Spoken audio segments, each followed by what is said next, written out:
ఆయన అభినందిస్తూ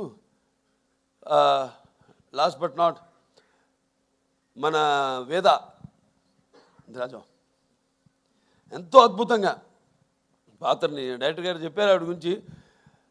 ఎప్పుడు అవుతాను ఉండేది సెట్లో, అసలు కూర్చొని ఎరగను, లేకపోతే అలసిపోయి అటు కురుకు తీయడం కానీ ఎరగను నేను.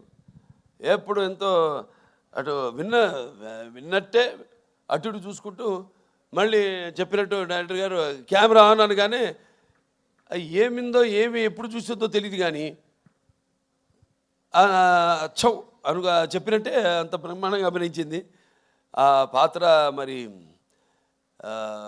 ఫస్ట్ హాఫ్లో అద్భుతంగా అసలు ఆ డైలాగ్స్ ఏదైతే బండి డ్రైవర్గా సెలెక్ట్ చేయడానికి నన్ను బండి తోలమంటుందో, బండి వెనక్కి రివర్స్ తోలుతుంది, దాన్ని బండిని ఆపగానే నేను ఆపనలేదు కదా, ఎందుకు ఆపామంటే వెనకాల పూల కుండీలు ఉన్నాయమ్మా, దిగి వెళ్ళి చూస్తే అప్పుడు అంటాను వాటిలో కూడా పూల చెట్లకు కూడా ప్రాణం ఉంటుంది కదమ్మా అనగానే ఒకసారి ఆ పక్కన ఎవరైనా మకరంద ఆయన వెంటనే ఎంత అంటే ఎంతమంది వచ్చాడు ఇక్కడికి అనేది ఎంతో అద్భుతంగా ప్రతిదీ ఎంతో బాగా నటించేది పాప.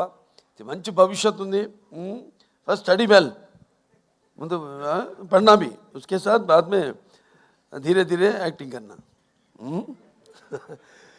సరే మన సినిమాకి వస్తే చాలామంది అనుకుంటారు పాత్రల గురించి. ఇప్పుడు పాత్రలు పరకాయ ప్రవేశం అంటే పాత్ర సినిమా కథను ఓకే చేసి ఆ పాత్రకు వెళ్ళే వరకు నాకు తెలీదు.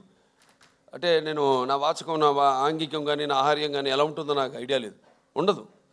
ప్రతి పాత్రకు ఒకటే చేస్తాను నేను. కాకపోతే ఒక్కసారి ఆ పాత్రలోకి వెళ్ళినప్పుడు ఆ పాత్ర నన్ను ఆ పరకాయ ప్రవేశం చేసినప్పుడు